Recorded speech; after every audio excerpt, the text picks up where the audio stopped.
Ibu bapak, saudara-saudari, pemuda, anak-anak, remaja, dan lansia yang saya kasihi dalam Tuhan Yesus. Menjaga kesatuan roh, sehati, sepikir, sepengharapan, itu adalah modal utama untuk membangun sebuah kehidupan bersama yang subur dalam masyarakat yang majemuk atau di tengah kepelbagaian. Sebaliknya, kalau perbedaan itu dan kemajemukan itu dipertentangkan, apalagi diadu, maka hidup bersama akan menjadi arena di mana orang saling memakan dan saling menelan. Nah, di sini kita butuh sebuah model untuk membangun persatuan di tengah perbedaan.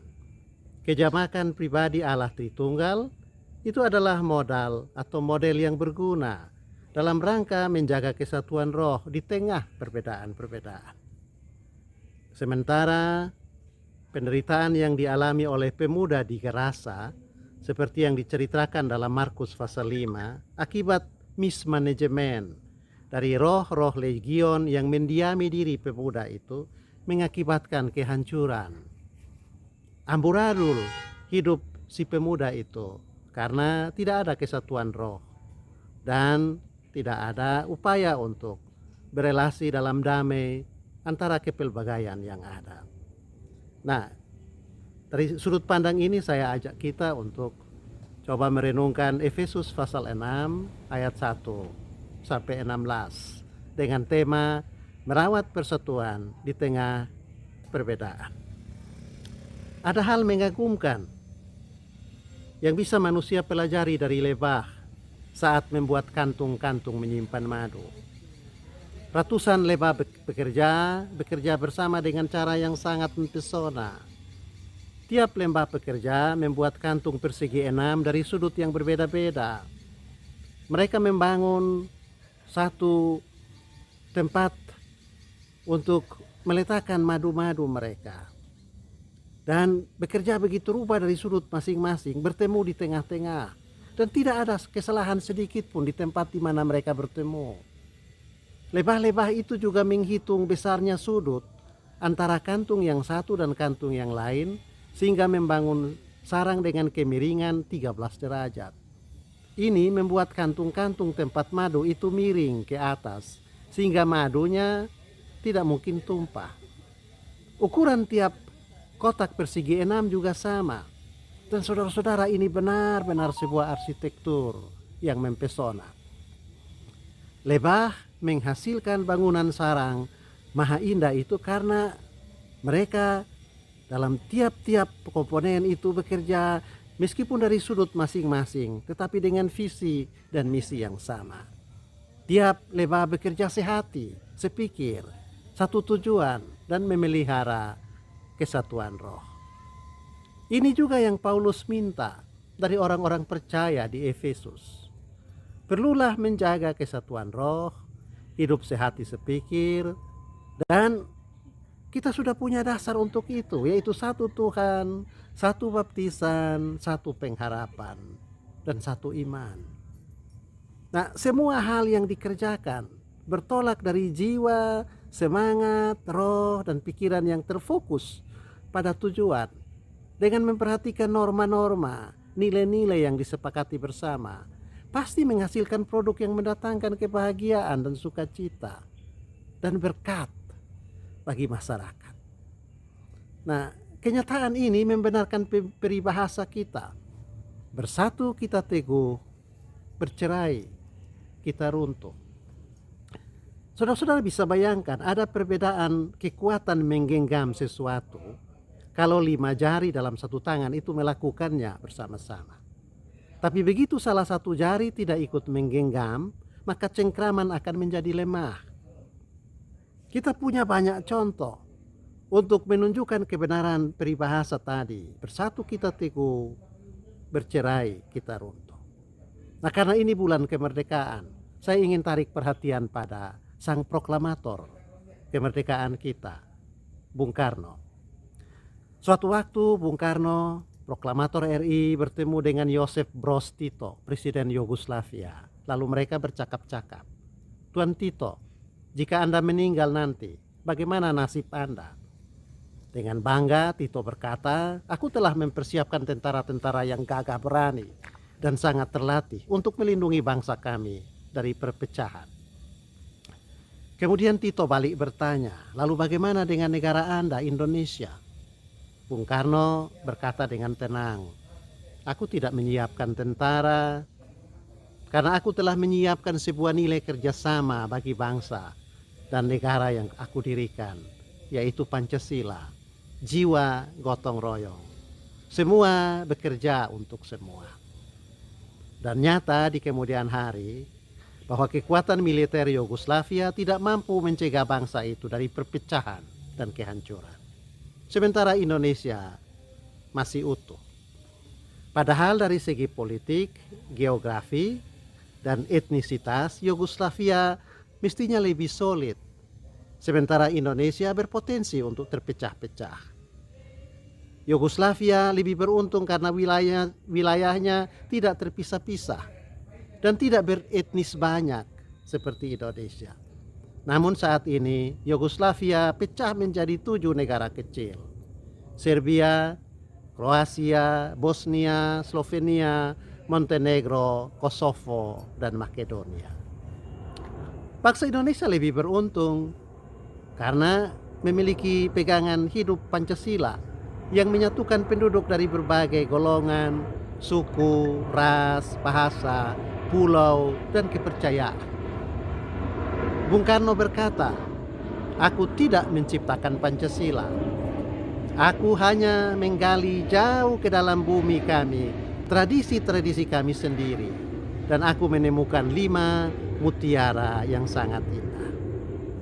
Nah, tepat sekali apa yang Soekarno katakan. Dalam budaya dan adat masyarakat, kita memiliki banyak sekali nilai seperti yang mampu untuk mempersatukan. Juga yang ditulis oleh Paulus, kesatuan roh. Nilai itu dirampung dalam Pancasila. Di Alor ada Taramiti Tominuku, Tenganeli Molenua. Di Timor ada Nekaf Mesek, Ansaok Mesek, Moin Onle Olive Tataf.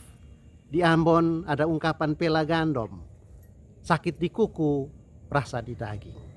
Di suku Batak ada ungkapan atau relasi dalihan natolu.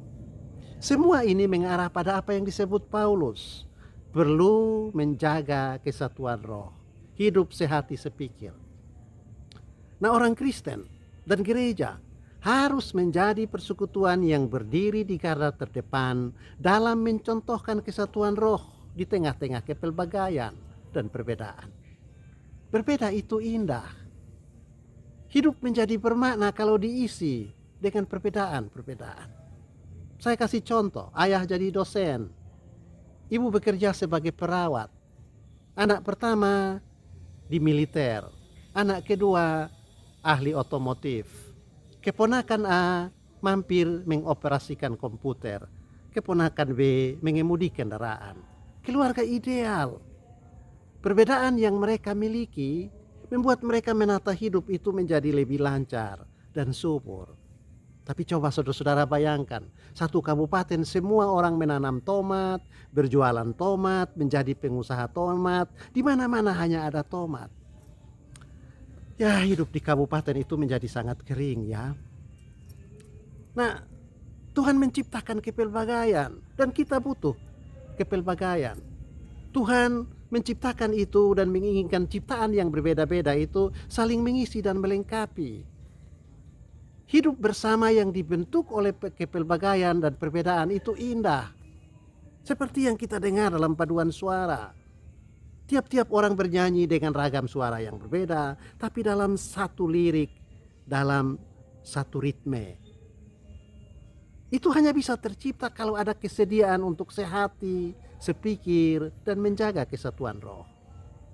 Allah Tritunggal menunjukkan nilai hidup sehati sepikir tadi dalam semua karyanya dalam sejarah, tapi juga dalam kekekalan. Sang Bapa melakukan pekerjaan penciptaan. Ciptaan itu sempurna, tetapi belum selesai. Ketika lahir, berat badan si A 3 kilogram, tingginya 30 cm. Saat usia 17 tahun berat badannya menjadi 70 kilogram dan tingginya seperti sebatang tiang listrik. Lalu di umur 90 tahun berat badannya berkurang lagi menjadi 30. Tingginya karena sudah mulai membungkuk jadi 40 cm. Ciptaan itu bertumbuh, belum selesai. Maka sang anak hadir untuk mengawal pertumbuhan yang berkelanjutan itu agar selamat dari berbagai ancaman. Pertumbuhan itu berlangsung teratur karena pekerjaan sang anak. Anggota tubuh seperti kaki dan tangan tumbuh secara seimbang. Tidak ada yang lebih panjang, tidak ada yang lebih pendek. Allah Roh Kudus bekerja dalam setiap tahap dan pertumbuhan itu agar tetap bisa menjadi berkat, berbuah kebaikan bagi sesama. Tiap pribadi Tritunggal melakukan pekerjaan yang berbeda, tetapi dalam satu roh, sehati, sepikir, dan sejiwa. Itu sebabnya Alkitab katakan bahwa semua yang dikerjakan Allah itu sungguh amat baik adanya. Nah, perbedaan bukan untuk dipertentangkan atau dipertengkarkan. Tugas kita adalah menemukan formulasi-formulasi hidup yang berguna, menyatukan perbedaan-perbedaan itu untuk menyamarakkan kehidupan. Akan menjadi sebuah kerugian besar kalau perbedaan yang kita miliki dalam satu keluarga atau bangsa atau persekutuan dibiarkan lepas tanpa kontrol. Masing-masing komponen berbuat semaunya, tidak ingin menjaga kesatuan roh. Maka hidup bersama tidak lagi indah. Yang terjadi ialah bangsa atau negara atau keluarga itu saling memangsa dan menelan. Dan inilah yang terjadi dalam hidup orang yang dirasuk roh setan di Gerasa. Menurut cerita Matius pasal 5, Markus pasal 5. Di dalam diri orang itu ada satu kawanan roh, namanya legion. Tetapi karena tidak ada kesatuan roh, sehati sepikir dari roh-roh itu, maka terjadi perebutan kekuasaan, sikut menyikut. Hidup orang itu hancur berantakan karena ambisi dari tiap-tiap roh yang ada di dalamnya. Kehancuran hidup manusia Gerasa adalah contoh dari hilangnya kesatuan roh dalam kehidupan bersama di satu masyarakat. Nah, karena tidak ingin kehancuran melanda kehidupan gereja di Filipi akibat dari hilangnya kesatuan roh. Karena tidak ingin masyarakat beradab berubah menjadi kaos dan kehancuran yang tak terkendali, Paulus menasihati jemaat Efesus, hiduplah dalam kesatuan roh. Nasihat itu berlaku juga untuk kita dalam membina keluarga, menumbuh kembangkan gereja, dan merawat kehidupan masyarakat yang majemuk. Tuhan menolong kita. Marilah kita bangun persatuan, kesatuan di tengah perbedaan menurut pola yang ditunjukkan Allah Tritunggal, dan menjauhkan diri dari kecenderungan meniru kehancuran yang dialami oleh pemuda di Gerasa karena membiarkan kepelbagaian yang ada dalam dirinya lepas tanpa kontrol, sikut menyikut, dan mengejar ambisi masing-masing.